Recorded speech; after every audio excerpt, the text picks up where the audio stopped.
আমাদের প্রত্যেকের দেখা উচিত পরের বছর। ধরুন এই রমজান থেকে পরের রমজান, রমজান তো শেষ। ধরুন এই ডিসেম্বর থেকে পরের ডিসেম্বর, এই শীতকাল থেকে পরের শীতকাল। কিভাবে আমি একজন ভালো মুসলিম হতে পারি, আমি এখানে 3টা এরিয়া হাইলাইট করব। এখানে যারা লিখছেন শুধু 3টা ক্ষেত্র। আপনি নিজেকে একটা বাস্তবসম্মত উপায়ে যেন বলতে পারেন আমি অন্তত এই 3টা জায়গাতে আগের চেয়ে ভালো এবং উন্নতি করেছি। প্রথমটা হলো ইবাদত। আমার প্রথম চিন্তাই হবে ইবাদত নিয়ে। আমার ফজর নামাজ কি আগের চেয়ে ভালো হচ্ছে? আমি কি অন্তত ঈশা আর ফজরটা সময় মতো সঠিকভাবে আদায় করতে পারছি? পুরুষদেরকে বলছি, আমি কি ফজরের জন্য উঠতে পারছি এবং মসজিদে যেতে পারছি? হয়তো এটা প্রতিদিন করতে পারছেন না, কিন্তু এটাকে একটা লক্ষ্য হিসাবে নির্ধারণ করুন। আপনাকে রাতে তাড়াতাড়ি শুয়ে পড়তে হবে। তরুণরা, আমি বলছি আপনি জীবনে কিছুই ঠিকমতো করতে পারবেন না যদি তাড়াতাড়ি না শুয়ে পড়েন। রাতে যে হুক্কা নিয়ে ওইসব উচ্চমার্গীয় কথাবার্তা আপনারা বলেন, সেগুলো এই উম্মাহকে কোনো কিছুতে সক্রিয় করবে না। আমি বলছি ওই সমস্ত গম্ভীর আলোচনা, ভালো ভালো কথা, তারপর আপনারা সকাল 10টায় ঘুম থেকে উঠে ফজর পড়ছেন। আপনার গত রাতের শর্মা আর হুক্কা নিয়ে বিশদ আলোচনা, এই উম্মাহ কি ওগুলোর কারণে জাগবে মনে করেন? ঠিক সময় ঘুমোতে যান, তাড়াতাড়ি উঠুন, ঠিক মতো ফজর পড়ুন, সকালে কোরআন পড়ুন। ইন্না কুরআন আল ফাজরি কানা মাশহুদা।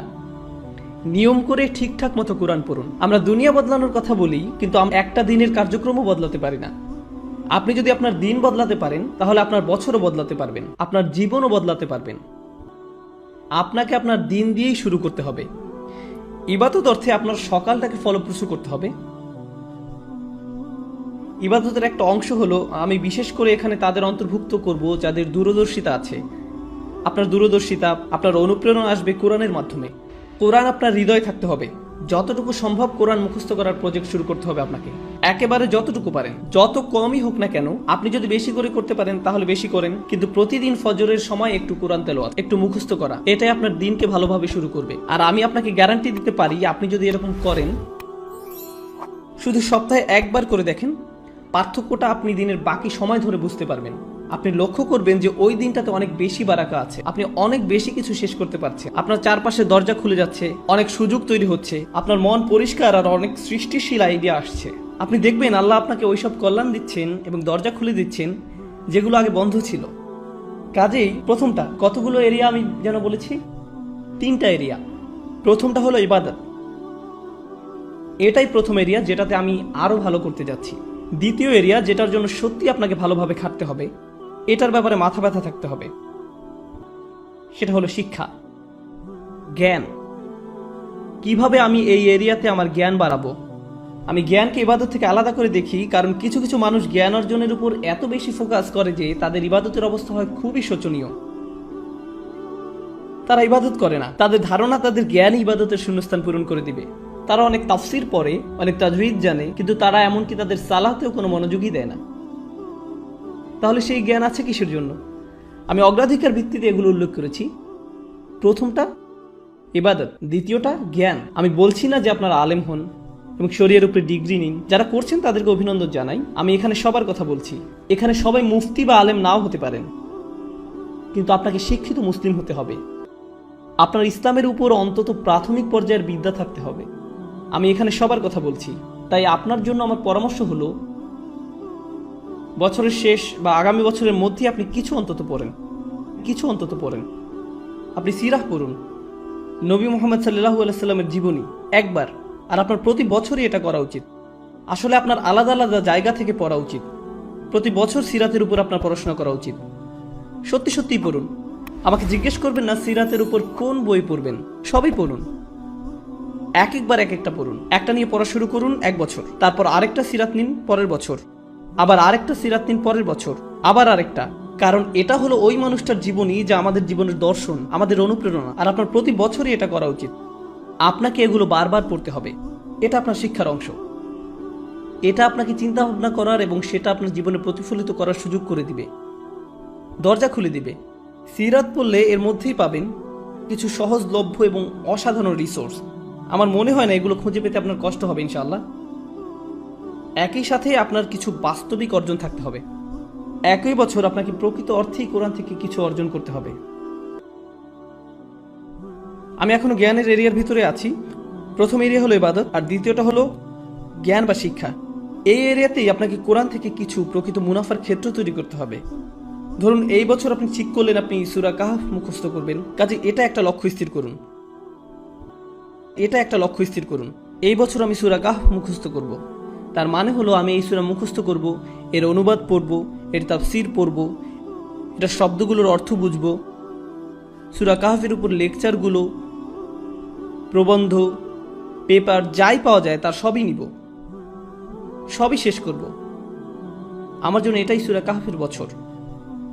পরের বছর হতে পারে সূরা আর রহমানের বছর, তার পরের বছর সূরা বাকারার বছর, কয়েকটা সূরা হতে পারে একই বছরে, কিন্তু প্রতি বছরই আপনি কোরআনের মধ্যে থেকে কিছু না কিছু লাভ করুন, এটা বাস্তব।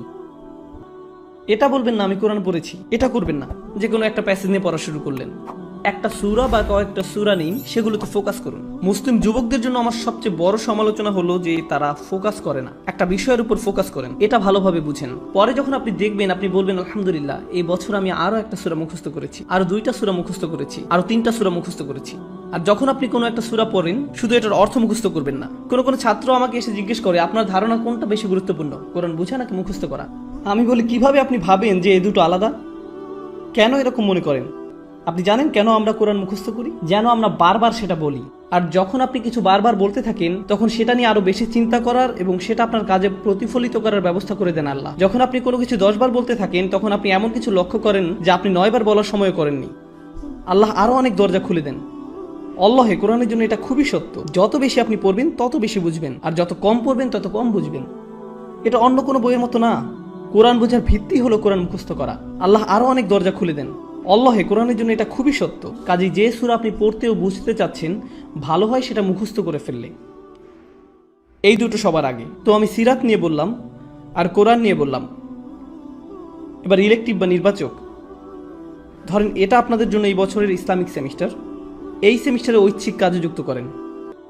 অন্তত 3 থেকে 4টা দোয়া আপনি পড়লেন, মুখস্থ করলেন, আর সেগুলো আপনার দিনের একটা অংশ হয়ে গেল। নবী সাল্লাল্লাহু আলাইহি সাল্লামের কিছু দোয়া মুখস্থ করা, এটা এক সময় আপনার দিনেরই অংশ হয়ে যাবে। এখন আমি জ্ঞানের সাথে সেটার চর্চাও সংযুক্ত করেছি। এ ধরনের জিনিসগুলো আপনি যুক্ত করে নিতে পারেন। আসলে এই 3টা এরিয়া যে আমি বলছি, আমি অন্যগুলো কিন্তু উল্লেখও করিনি। আমি জানি ফিকহ, আকীদা, তাফসীর এগুলোও জ্ঞানের অংশ, কিন্তু আমি শুধু 3টা এরিয়ার কথা বলেছি ইচ্ছা করেই। কারণ এই 3টা জিনিসই সরাসরি আপনাকে ভালো মুসলিম করে তুলবে। সাথে সাথেই এগুলোর একটা কার্যকরী প্রভাব আপনার উপর পড়বে। আপনার সালাত আগের চেয়ে আরো বেশি ভালো হবে, কারণ আপনি যে কোরআন পড়ছেন সেটা আপনি এখন বুঝেন। নবী সাল্লাল্লাহু আলাইহি সাল্লামের জন্য আপনার ভালোবাসা বাড়ছে, কারণ আপনি তার জীবনী প্রতি বছর পড়ছেন। কাজেই যতবার আপনি সালাওয়াত পড়বেন এটা আরো আন্তরিক হবে। এই সালাওয়াত আপনি আরো গভীরভাবে অনুভব করবেন। দোয়ার জ্ঞান আপনাকে আল্লাহর আরো কাছে নিয়ে আসছে, কারণ এখন আপনি জানেন আপনি তার কাছে কি চাচ্ছেন। এটাই হলো জ্ঞান। তো প্রথমটা ছিল ইবাদত আর দ্বিতীয়টা হলো জ্ঞান। আশা করি আপনারা দেখেছেন কিভাবে আমি এই দুটোকে একীভূত করলাম। যদিও আমি প্রত্যেকটাকে আলাদা রেখেছি, একটা অন্যটাকে সাহায্য করেছে। আপনার জ্ঞান যদি আপনার ইবাদতকে সাহায্য না করে, আমি জানি না সেটা আসলে সত্যিকারের জ্ঞান কিনা। আমি জানি না দিনের ব্যাপারে এটা আসলে সত্যিকারের জ্ঞান কিনা। এরপর আছে তৃতীয় এরিয়া, এটা হলো সার্ভিস বা সেবা। ওইখানে আপনাকে বুঝতে হবে, কিছু সময় ঠিক করে নিতে হবে। সপ্তাহে 1 দিন, হয়তো সাপ্তাহিক ছুটির দিন, কিংবা মাসে 1 বার আপনাকে কিছু সেবামূলক কাজ করতে হবে। মানে মানুষকে সাহায্য করা। তার মানে এই না যে আপনাকে এটা ইসলামিক ব্যানারের মধ্যেই করতে হবে।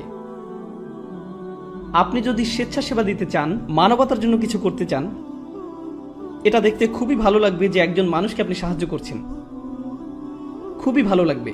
আমাদের সবকিছু নিজেদের ব্যানারেই করতে হবে এমন কোনো কথা নেই। মহৎ উদ্দেশ্যেই ভালো কাজই, সেটা খ্রিস্টানরাই করুক, ইহুদিরাই করুক, আর গেটস ফাউন্ডেশনই করুক, সেটা কোনো ব্যাপার না। যদি উদ্দেশ্য ভালো থাকে আপনি সেটাই অংশ নিতে পারেন। আসলে ব্যক্তিগতভাবে আমি মুসলিমদেরকে পরামর্শ দেই সেসব ভালো কাজে অংশ নিতে যেগুলো অমুসলিমদের দ্বারা পরিচালিত হয়, যেন তারা দেখে যে মুসলিমরাও এসব ব্যাপারে কেয়ার করে এবং এর মাধ্যমে তারাও সুযোগ পাবে ইসলামের ব্যাপারে প্রশ্ন করতে। এটা তাদের একটা সুযোগ দেয়। কাজে স্বেচ্ছাসেবা দিন, সাহায্য করুন, এমন কিছুর অংশ হন যেটা আপনার মনপ্রাণে ভালো লাগে। শুধু আপনার জন্যই সেটা করুন, প্রচার করে বেড়াবেন না, এটা নিয়ে টুইট করবেন না আজকে স্বেচ্ছাসেবা দিয়ে আসলাম, খুবই ভালো লাগছে আলহামদুলিল্লাহ, বড়াই করছি না। এরকম করবেন না। শুধু আপনার জন্যই করুন। এটা আপনাকে একজন ভালো মানুষ করবে, একজন ভালো ব্যক্তিতে পরিণত হবেন আপনি। আর বাবা মায়েরা আপনাদের যাদের বাচ্চা আছে, বিশেষত টিন এজ ছেলে মেয়ে, আপনি যদি তাদেরকে এই ধরনের কাজে উৎসাহ দিতে পারেন, কাউকে সাহায্য করার কোনো বিষয়ে জড়িত হওয়া আসলে টিন এজ বাচ্চাদের জন্য খুবই গুরুত্বপূর্ণ। এটা তাদের মানসিক পরিপক্কতা তৈরি হওয়ার একটা অংশ। কারণ টিন এজ তরুণরা শুধু মুসলিম তরুণরাই না, সাধারণভাবে সব তরুণরাই আত্মনিমগ্ন থাকে। তাদের দুনিয়াটা তাদের নিয়ে। তারা কিভাবে দেখে, তাদের বন্ধুরা, তাদের ফেসবুক স্ট্যাটাস, তাদের কতজন বন্ধু আছে, যাই হোক না কেন, ওই বয়সে এটাই তাদের কাছে গুরুত্বপূর্ণ। তারা খুবই ক্ষুদ্রমনা ধরনের। আপনি যদি ওই বয়সে তাদেরকে এরকম মানসিকতা থেকে টেনে বের করতে পারেন, তাদের নিজেদের বাইরেও অন্য কিছুকেও কেয়ার করতে শিখান, অন্যদের সাহায্য করতে বলেন, মানুষের কষ্ট বা ভোগান্তি আসলে কেমন আর এইসব ক্ষেত্রে সাহায্য করতে বলেন। উদাহরণস্বরূপ কিছুদিন আগে একটা প্রাকৃতিক দুর্যোগ হলো, একটা ঝড় নিউ জার্সি আর নিউ ইয়র্কে আঘাত করলো। আপনার থেকে খুব একটা দূরে না, ওইখানে সাপ্তাহিক ছুটিতে রেড ক্রস বা অন্য কারোর সাথে যে সাহায্য করতে পারেন, যাদের বাড়িঘর ধ্বংস হয়ে গেছে, গাছপালা রাস্তায় পড়ে আছে, রাস্তা বন্ধ হয়ে গেছে, যেটাই হোক আপনি সাহায্য করে চলে আসেন। আপনি যদি সেটা করেন, আমি আপনাকে বলছি এটা আপনাকে আল্লাহর যত নিকটে নিবে আর কোনো কিছুই ততটা করবে না। আপনি যদি এই তিনটা জিনিস করেন, আপনি তাহলে অন্তত মূল ভিত্তিটা স্থাপন করলেন জীবনে কিভাবে ভালো করা যায়। এটা আপনার জীবনের লক্ষ্য না, অন্তত এগুলো আপনি করতে পারলে জীবনে ভালো কিছু অর্জন করতে পারবেন।